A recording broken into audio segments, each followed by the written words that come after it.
আজ রাত ৯টার দিকে পুনরায় আরেকটি হেলথ মিটিং বসেছে বিএনপি চেয়ারপারসন এবং সাবেক প্রধানমন্ত্রী বেগম খালেদা জিয়ার শারীরিক উন্নতির জন্য নতুন কোনো হয়তো একটা সমস্যা বা একটা কোনো বিষয় নিয়ে এই মিটিংটা শুরু হয়েছে। এই ধরনের মিটিং কিন্তু প্রতি মুহূর্তেই চলছে, দিনে অন্তত ৪-৫ বার হয়, আমি এমনটাই জেনেছি।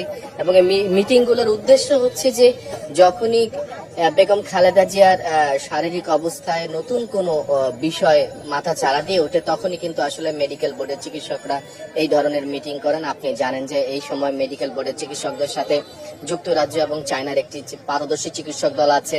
পাশাপাশি কিন্তু প্রয়োজনে আমরা যতদূর জানতে পেরেছি, খালেদা জিয়ার যে ব্যক্তিগত চিকিৎসক ডক্টর জাহিদের মাধ্যমে যে তিনি বলেছেন যুক্তরাষ্ট্র এবং ইউরোপেরও বেশ কিছু চিকিৎসক কিন্তু অনলাইনের মাধ্যমে যুক্ত হয়েছে। যখন কোনো শারীরিক নতুন কোনো সমস্যা দেখা দেয় তখন সবাই মিলে আসলে পরামর্শ করে একটা সিদ্ধান্তে আসে। অর্থাৎ এই খালেদা জিয়ার যে চিকিৎসাটা চলছে এটা সম্মিলিত চিকিৎসকদের পরিকল্পনা এবং পরিকল্পনার মাধ্যমে আসলে এই চিকিৎসাটা চলছে।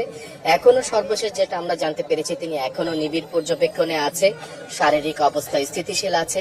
তবে ডাক্তাররা আশা করছেন আমাদেরকে বিকেল 4টায় যখন খালেদা জিয়ার ব্যক্তিগত চিকিৎসক ডক্টর জাহিদ সাংবাদিকদের সাথে কথা বলেছেন, তিনি বলেছেন যে তারা আশা করছেন খালেদা জিয়া খুব দ্রুতই সুস্থ হয়ে উঠবে এবং বিদেশে যাওয়ার যে বিষয়টি এখন সবচেয়ে বড়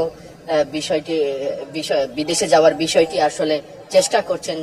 মেডিকেল বোর্ডের চিকিৎসকরা বলছেন যে শারীরিক অবস্থার উন্নতি না হলে এই মুহূর্তে বিদেশে যাওয়া সম্ভব না। তবে এয়ার অ্যাম্বুলেন্স এবং এখানকার যারা যাবেন খালেদা জিয়া সব যে চিকিৎসকের বহর সবারই কাগজপত্র তৈরি আছে। মেডিকেল বোর্ডের চিকিৎসকদের অনুমতি পেলেই আসলে বিদেশে যাওয়ার বিষয়টি অর্থাৎ হবে।